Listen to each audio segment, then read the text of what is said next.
What's on, ladies and gentlemen? My name's Ross, I like games, and today I'm doing a video I've been wanting to do for a while now. We are looking at the top 10 most exciting character cards from Wave 4 of the Transformers trading card game.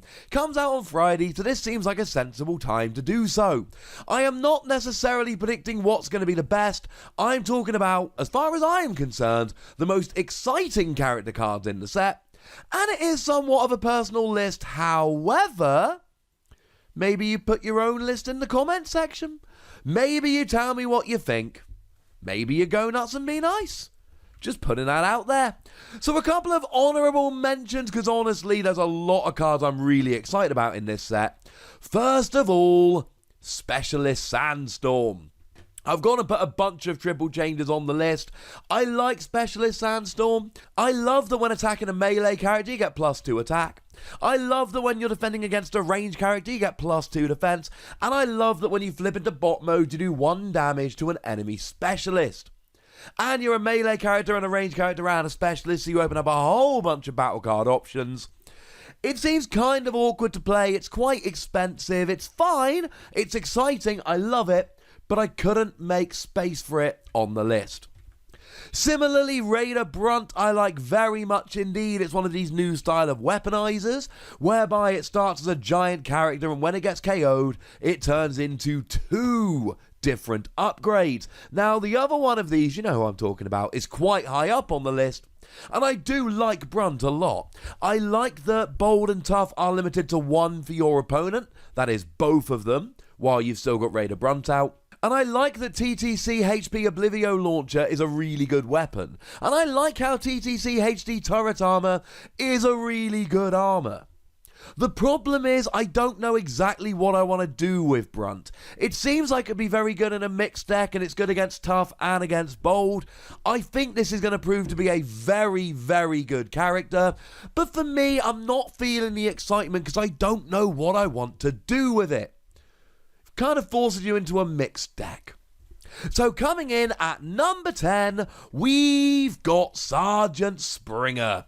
I like Sergeant Springer. Obviously, I like Sergeant Springer. This is my top 10 list of cards I'm most excited about. Now, we're talking a 12 cost, which is quite expensive. But we've got in Alt Mode 1, when you flip to it, you can scrap an action and draw 2 cards. In Alt Mode 2, when you flip to it, you can scrap an upgrade and draw 2 cards. And then in Bot Mode, if you've got 7 or more cards in hand and you flip to this mode, you may play an extra action and an extra upgrade. Plus, you're a specialist. So you've got all those things like Field Communicator and the multi upgrades that allow you to play extra cards, and all of a sudden we are talking about a lot of extra cards coming down.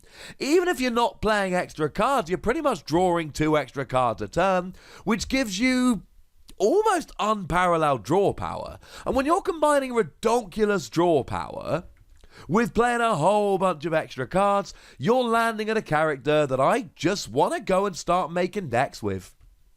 In at number 9, we've got Sergeant Soundblaster. Now, Sergeant Soundblaster is one of these that I could honestly see reshaping the meta or being kind of terrible. Now, the stats are very good, other than defense, but then again, you're a 12-star character. And once again, you are a specialist, so you're bringing in all that awesome stuff like Field Communicator to play extra cards, so that's a good start. But when you attack, you may move a black icon weapon from your scrap pile onto it.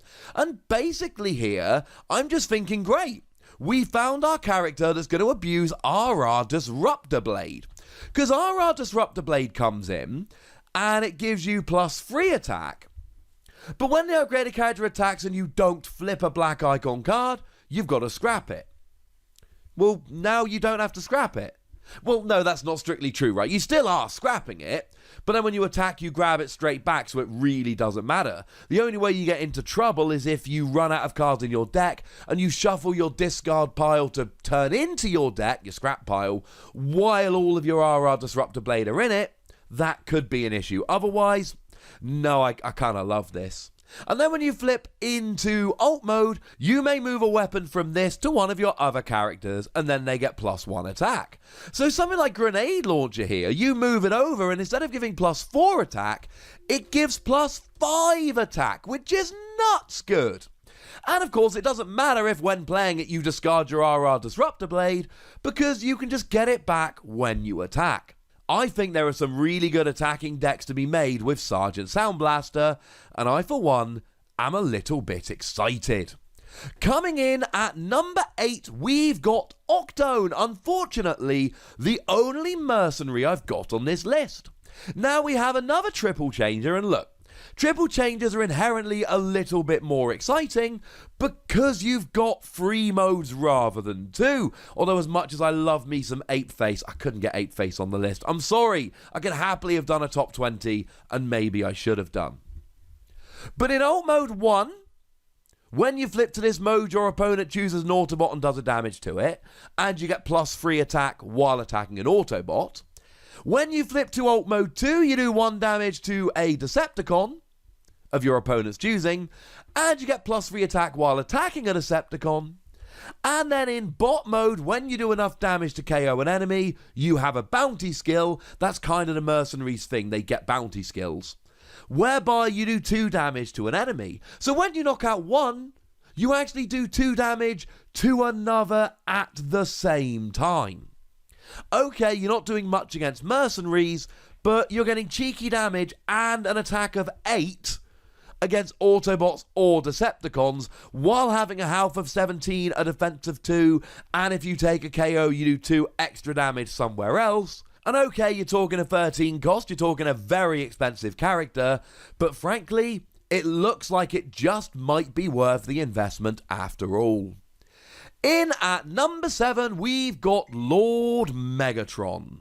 Now, Lord Megatron comes in as a 12-star character, which is quite expensive, and it was initially revealed with the wrong stats, and you can actually see here that even though the attack in alt mode is 6, in bot mode it still says the attack in alt mode is 5.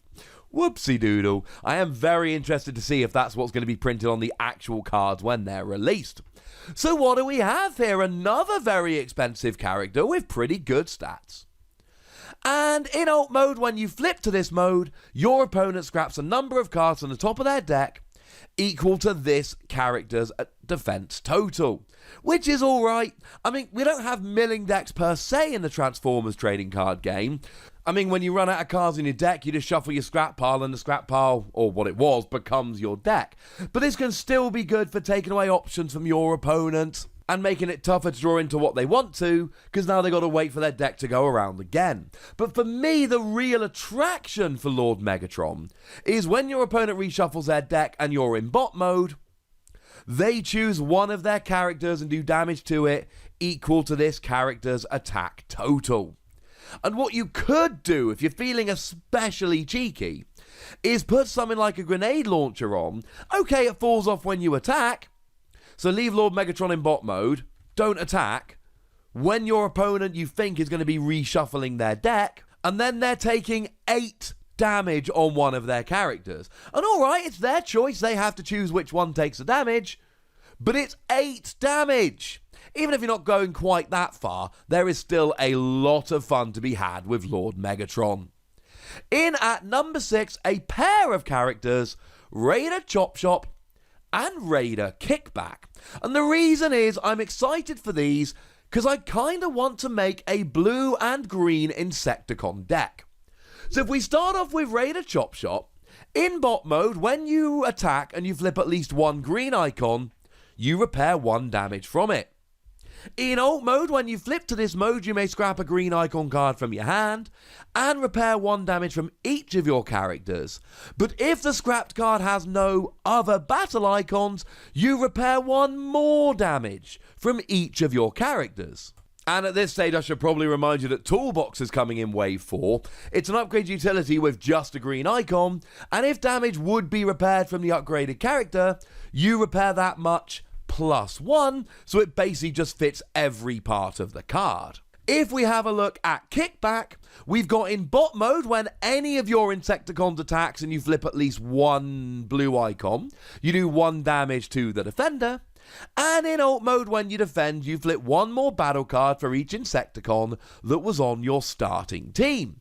So basically here, we've got a bunch of healing and a little bit of cheeky damage. Not to mention, of course, that what you would do in this situation is potentially play Swarm for the other effect of it.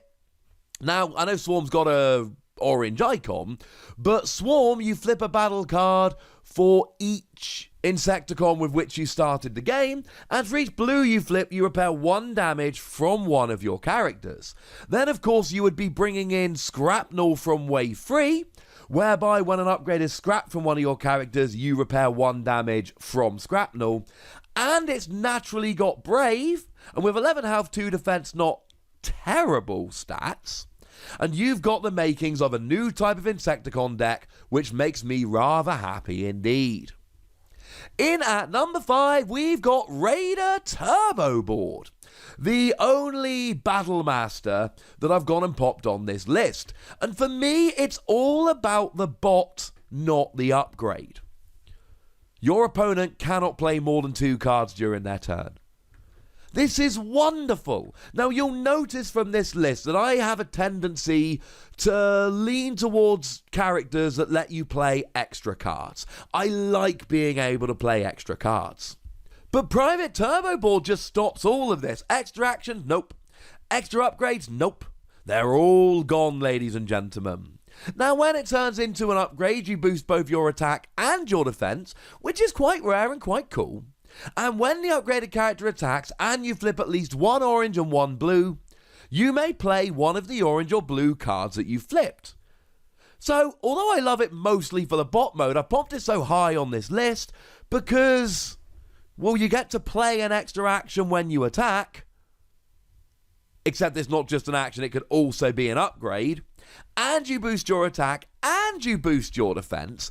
I mean, look, if we all like Anticipation Engine, because it lets you play an extra action if that's what's revealed when you're attacking, surely we're going to love this, which could play an extra action or an extra upgrade while boosting your attack and your defense.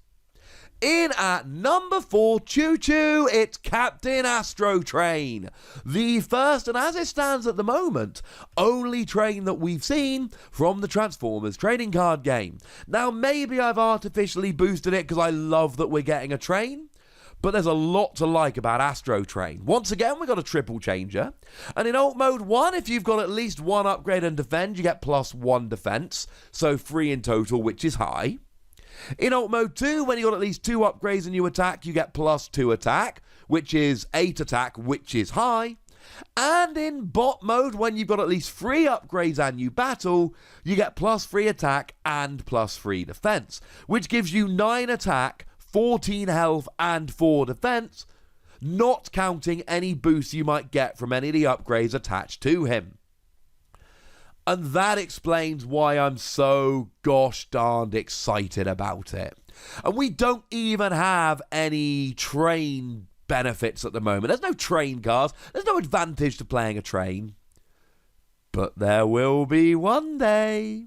And once again, you are a specialist. So those cards that I've been talking about all video that I like Field Communicator, very much on the table, literally and figuratively.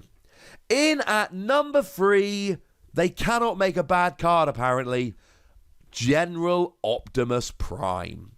Now, I am a little bit put off by General Optimus Prime because it is a 15-star behemoth. It's gigantic. But then again, 21 health is just stupid.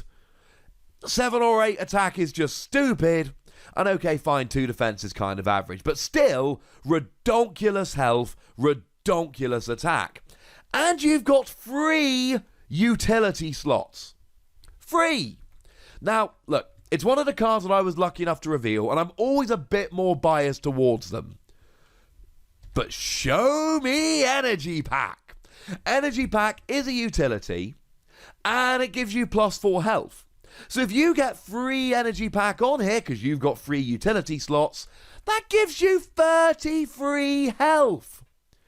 That is combiner level health. Or maybe you go Matrix of Leadership as well as something like Energy Pack. Or maybe you just show off that you put free cargo trailers in one of your utility slots, and then you've still got 2 utility slots left. And I've not even talked about the skills yet. I've only mentioned the stats and the extra utility slots. Then you add in that in bot mode, when you attack and flip at least 1 orange and 1 blue, you may play one of your upgrades. And when you flip into alt mode, you can reveal the top card of your deck, and if it's an action, you may play it. So we've got extra utility slots, extra actions, extra upgrades, and nuts good stats. I mean, come on. The only reason this isn't number 1 is because it's 15 stars, and when you're that gosh darned expensive, you are really restricting your deck building options. But make no mistake about it, this is a monster, and it is wonderful. In at number 2, we've got that weaponizer I mentioned earlier, Sergeant Six Gun. Sergeant Six Gun is a very simple card. When I mentioned Brunt, I went, well, I like it and it does some good stuff, but it does a bit of everything and I'm not sure how I want to play it. Sergeant Six Gun's just like, I will smash you. It is a 9-star character, and the stats are not good enough for a 9-star character. They're just not. When you attack, you may scrap a weapon from your hand that grants extra attack. And if you do, this gets that much attack. So you can scrap a grenade launcher to give you +4 attack. It's got to grant the extra attack in the box. And then you can still play a grenade launcher to potentially get 12 attack. But then when you get KO'd, you turn into 2 weapons. One of which can go in the armor or utility slot, and grants +3 attack, but it's just a straight +3 attack. Doesn't fall off, no negative, just straight +3 attack. It's not like Erratic Lightning that gives you +3 attack, but lowers your defense at the same time. And it's not even taking your weapon slot. Then you also get MTX M2 Anti-Gravity Cannon, as opposed to MTX S2A Guided Missile Launcher, which gives you +1 attack and PS4, just in case PS4 on its own wasn't good enough. There's no subtlety with Sergeant Six Gun. It is here to do ridiculous attacking. And I'll be honest with you, ladies and gentlemen, at number 1, I'm cheating Private Hot Rod and Private Greenlight. And the number 1 reason I am most excited about these is because they've got Safeguard Free. Safeguard Free says that if you've not taken any damage, if you are currently undamaged, you cannot take more than 3 damage. And yes, cheeky damage like Zap will then take you off of full damage, at which point you can just be KO'd. But unless they do that, you're not taking more than 3 damage. And then we need to mention that one of the cards we're getting in this set is Opportune Repairs, which is to say, if you start your game with a mercenary, whether it is still on the field or not, repair 3 damage from one of your Autobots. And this is the combo from Wave 4 that is just driving me crazy with excitement. Being able to cap the damage you're taking at 3 and then repair 3 to make yourself pseudo-invincible. That's redonk. Then, of course, we can mention that they're both cars, which means you've got all of those lovely untapping options, like, for instance, turbo boosters and start your engines, which is quite nice. Then, of course, Private Hot Rod, when you have a battle card under him, you may play 2 actions during your turn. How do you get the extra action under him? Well, in alt mode, when you reshuffle your deck and you don't have a battle card under you, you put the bottom card of your deck face down under him. Please make sure you're in alt mode. Although, to be honest, other than getting an extra 1 attack, there's no reason to be in bot mode until you're playing the extra action, because you lose Safeguard Free, you lose 1 defense, and you lose the fact that you're a car. So you should be in alt mode for the start of the game. Then Private Greenlight is another one of those specialist cards, and when you play a green action card, you get +1 attack until end of turn. You're already an 8-star character, average, with attack of 4, average. So if you can start playing multiple green icon cards per turn, you could be a 7-8 attack character, even though you're only 8 stars. Oh yeah, And in alt mode, your upgrades cannot be scrapped by your opponent's cards. Your upgrades cannot be removed. So you could even play around with something like Force Field here, just in case your safeguard gets broken earlier than you would like it to. Oh, and did I mention that Battle Masters are upgrades so your opponent cannot get rid of your Battle Masters? I know, right? So there you go, ladies and gentlemen. As far as I'm concerned, those are the most exciting character cards from Wave 4 of the Transformers trading card game War for Cybertron Siege 2. But I genuinely would be very, very excited to hear whether you agree, whether you disagree, and which cards you're most excited for. So let me know in the comment section. Go nuts! Be nice. And then make sure you like this video, subscribe to this channel, follow me on Twitter at the Wossy. That's where we talk about games like Transformers, but a whole bunch of others.